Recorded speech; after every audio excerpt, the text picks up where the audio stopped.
All right, so we have another example. We are looking at 47th grade students at Oak Street Middle School.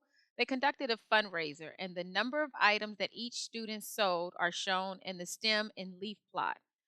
So we're going to determine the appropriate measures of center and the variation. So remember our rules in terms of finding the measure of center if we're going to use the mean or the median. So what I'm going to do is I'm going to look, and this is what our data looks like here, right? And we notice that it is not symmetrical, right? So when I'm looking at a stem and leaf plot, I try to turn it around so that I can see what it looks like. Let me see if I can rotate this so you can see what I'm talking about. Um,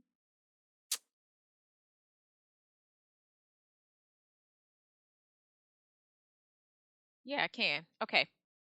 So imagine this data here.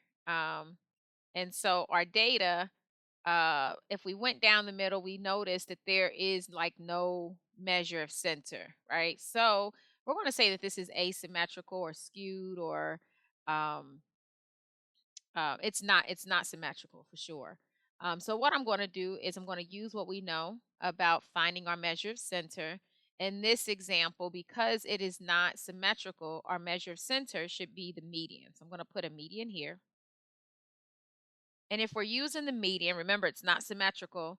To find our variation, it's going to be best for us to use our IQR, which is also known as the interquartile range. Okay. And so that's your answers there.